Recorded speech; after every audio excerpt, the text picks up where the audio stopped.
같이 기도하겠습니다. 하나님 아버지, 이렇게 귀한 새벽 예배 자리에 함께 해주심에 감사드립니다. 이 시간 하나님의 말씀을 함께 묵상하는 데 있어서 우리의 마음을 만져주셔서 각자에게 필요한 깨달음을 허락해 주시옵소서. 오늘 말씀을 통해 하나님에 대해서 더 알아갈 수 있는 시간이 되기를 간절히 소망합니다. 예수님의 이름으로 기도드렸습니다. 아멘. 하나님의 말씀을 나누겠습니다. 오늘 본문은 마태복음 6장 19절에서부터 34절까지 말씀입니다. 마태복음 6장 19절에서 34절 말씀입니다. 함께 19절부터 천천히 합독하겠습니다. 너희를 위하여 보물을 땅에 쌓아두지 말라. 거기는 좀과 동록이 해하며 도둑이 구멍을 뚫고 도둑질하느니라. 오직 너희를 위하여 보물을 하늘에 쌓아두라. 거기는 좀이나 동록이 해하지 못하며 도둑이 구멍을 뚫지도 못하고 도둑질도 못하느니라. 내 보물 있는 곳에는 내 마음도 있느니라. 눈은 몸의 등불이니 그러므로 내 눈이 상하면 온 몸이 밝을 것이요 눈이 나쁘면 온 몸이 어두울 것이니 그러므로 내게 있는 빛이 어두우면 그 어둠이 얼마나 더하겠느냐. 한 사람이 두 주인을 섬기지 못할 것이니 혹 이를 미워하고 저를 사랑하거나 혹 이를 중히 여기고 저를 경히 여김이라. 너희가 하나님과 재물을 겸하여 섬기지 못하느니라. 그러므로 내가 너희에게 이르노니 목숨을 위하여 무엇을 먹을까 무엇을 마실까 몸을 위하여 무엇을 입을까 염려하지 말라. 목숨이 음식보다 중하지 아니하며 몸이 의복보다 중요하지 아니하냐. 공중의 새를 보라. 심지도 않고 거두지도 않고 창고에 모아들이지도 아니하되 너희 하늘 아버지께서 기르시나니 너희는 이것들보다 귀하지 아니하냐. 너희 중에 누가 염려함으로 그 키를 한 자라도 더할 수 있겠느냐. 또 너희가 어찌 의복을 위하여 염려하느냐.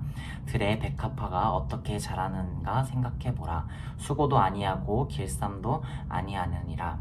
그러나 내가 너희에게 말하노니 솔로몬의 모든 영광으로도 있는 것이 이 꽃 하나만 갖지 못하였느니라. 오늘 있다가 내 아궁이에 던져지는 들풀도 하나님이 이렇게 입히시거늘 하물며 너희일까 보냐. 믿음이 작은 자들아, 그러므로 염려하여 이르기를 무엇을 먹을까 무엇을 마실까 무엇을 입을까 하지 말라. 이는 다 이방인들이 구하는 것이니라. 너희 하늘 아버지께서는 이 모든 것이 너희에게 있어야 할 줄을 아시느니라. 그런즉 너희는 먼저 그의 나라와 그의 의를 구하라. 그리하면 이 모든 것을 너희에게 더하시리라. 그러므로 내일 일을 위하여 염려하지 말라. 내일 일은 내일이 염려할 것이요 한날의 괴로움은 그날로 족하느니라. 아멘. 복된 삶의 우선순위라는 제목으로 오늘 하나님의 말씀을 전하겠습니다. 사랑하는 성도 여러분, 오늘 우리는 마태복음 6장 19절에서 34절의 말씀을 통해 우리의 진정한 우선순위를 점검해 보려고 합니다. 이 본문은 예수님께서 우리에게 어떤 삶을 살아가야 하는지 가르쳐 주시는 귀한 교훈입니다. 오늘날 많은 사람들이 재물과 성공을 우선시하며 복된 삶으로 생각하며 살아갑니다. 그러나 진정한 복은 세상의 물질적 부에 있는 것이 아니라 하나님의 나라와 의를 구하며 살아가는 데에 있습니다. 그러므로 오늘 이 말씀을 통해 우리가 무엇을 우선시해야 하고 또 우선시해야 하는지, 그리고 어떻게 하나님께서 우리를 인도하시는지를 깊이 생각해 볼 수 있는 시간이 되기를 소망합니다. 이제 본문을 통해 예수님께서 가르쳐 주시는 진정한 우선순위 4가지를 발견해 보도록 하겠습니다. 첫째는 보물을 하늘에 쌓아야 한다고 합니다. 본문 19절에서 21절을 다시 함께 읽어보겠습니다.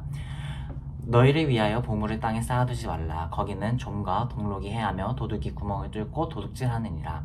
오직 너희를 위하여 보물을 하늘에 쌓아두라. 거기는 좀이나 동록이 해하지 못하며 도둑이 구멍을 뚫지도 못하고 도둑질도 못하느니라. 내 보물 있는 그곳에 내 마음도 있느니라. 아멘. 오늘 본문은 정말 유명한 산상수훈이라고 불리는 연설의 내용 중 하나입니다.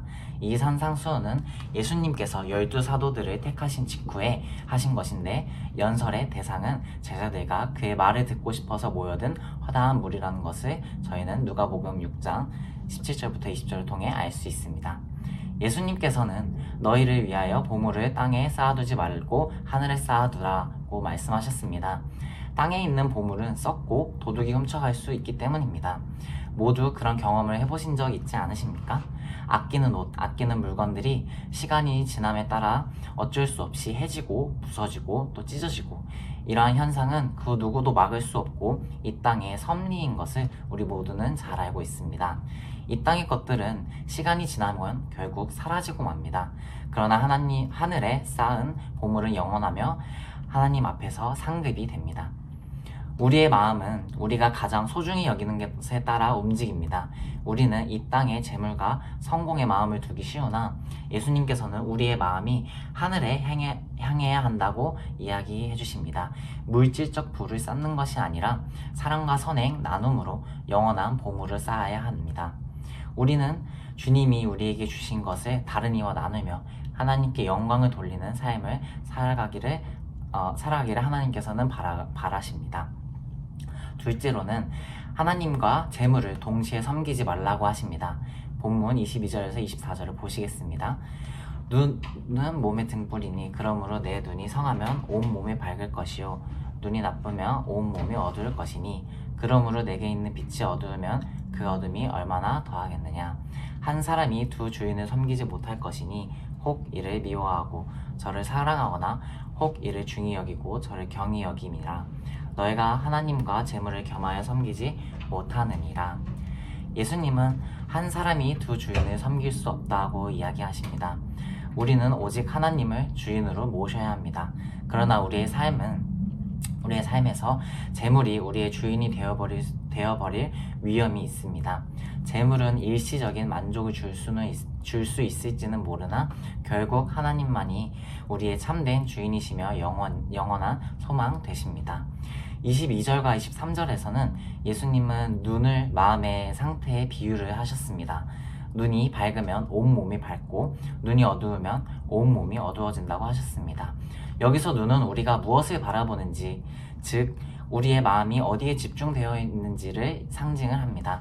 만약 우리의 마음이 하나님께 집중되어 있다면 우리의 삶은 빛 가운데 있을 것이지만 재물과 같은 세속적인 것들에 집중하게 된다면 우리 마음은 어둠 속에 머물게 될 것입니다. 많은 사람들이 재물을 통해 행복을 찾으려 합니다. 왜냐하면 재물은 현실적이고 눈에 보이기 때문입니다. 그것을 의지하고 집착하기가 쉽기도 때문입니다. 그러나 재물은 우리를 영원히 만족시킬 수 없다는 사실을 기억해야 합니다. 하나님만이 우리를 진정으로 만족시킬 수 있습니다. 24절에서 예수님은 명확하게 말씀해 주십니다. 너희가 하나님과 재물을 겸하여 섬길 수 없다. 결국 우리는 선택을 해야 합니다. 하나님을 주인으로 모시고 그분의 뜻을 우선시하며 살아갈 것인지, 아니면 재물에 의지하며 살아갈 것인지. 우리의 신앙은 회색지대가 존재하지 않습니다. 검정 아니면 흰색, 모 아니면 도입니다. 하나님께서 우리의 삶의 모든 영역에서 그분의 가치를 따라 살아가기를 원하십니다.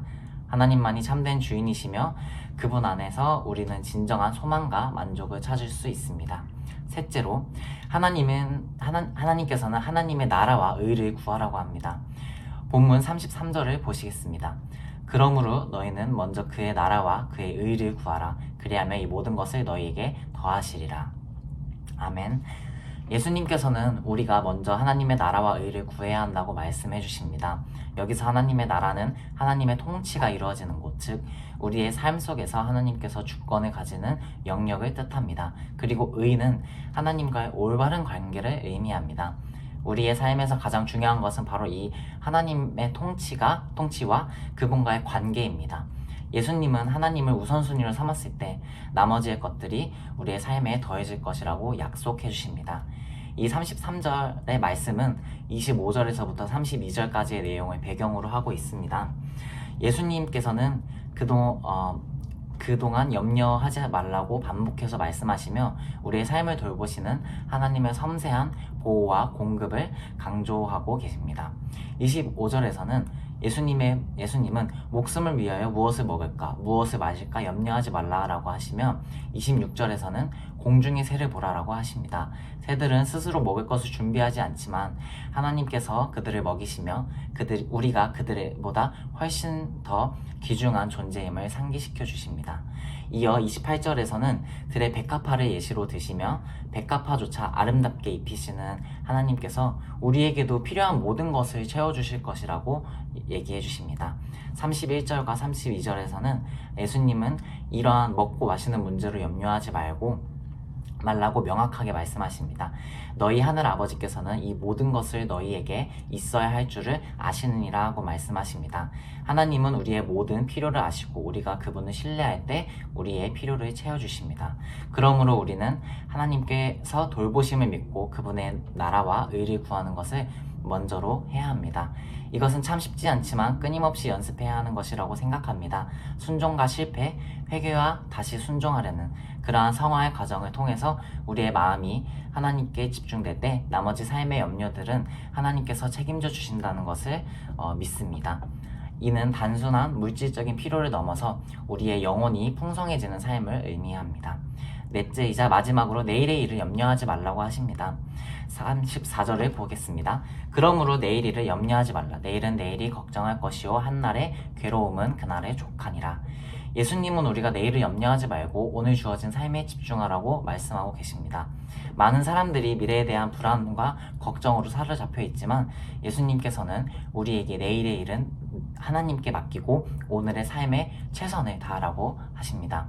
앞서 예수님이 말씀하신 공중의 새와 들의 백합화처럼 그들은 내일을 염려하지 않고도 하나님의 돌보심을 받습니다. 우리 또한 하나님의 자녀로서 그분의 공급을 신뢰하며 살아가야 합니다. 예수님은 우리의 삶을 돌보시는 하나님을 신뢰하며 매일매일 주어진 사명을 충실하게 사는 것이 즉 복된 삶이라고도 얘기해 주십니다.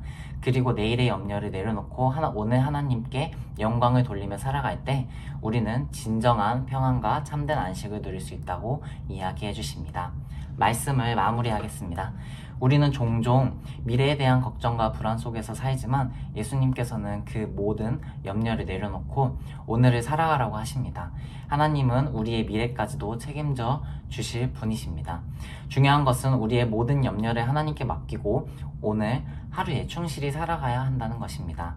하나님께서는 우리의 삶을 미리 아시고 준비해 주시는 분이십니다. 염려하지 않는 삶을 사는 것은 믿음에서 비롯된다고 얘기할 수 있습니다.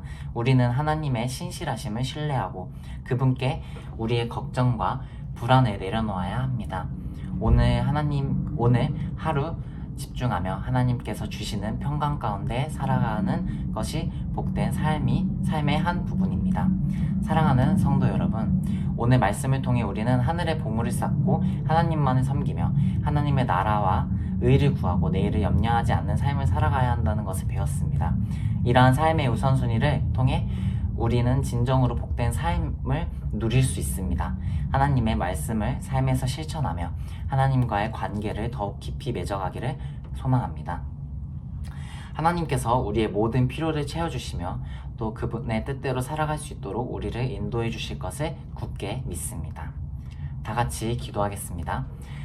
하나님 아버지, 오늘 마태복음 6장 말씀을 통해서 하나님께서는 물질적인 것에 집착하지 말고 하늘의 보물을 쌓는 삶을 살라고 권면하신 것을 우리는 배웠습니다. 우리는 하나님과 재물을 동시에 섬길 수 없음을 깨닫고 우리의 마음과 삶의 중심을 하나님께 두는 삶을 살기를 간절히 소망합니다. 우리의 삶이 아주 작은 것부터 역사하시고 주관하시는 하나님 아버지를 기억하고 그분의 평강과 안락을 이 땅에서 누리며 살아갈 수 있도록 우리의 삶의 진정한 주인과 왕이 되어 주시옵소서. 주님 한 분만 사랑하고 주님 한 분만 섬기기를 소망합니다. 감사드리며 예수님의 이름으로 기도드렸습니다. 아멘.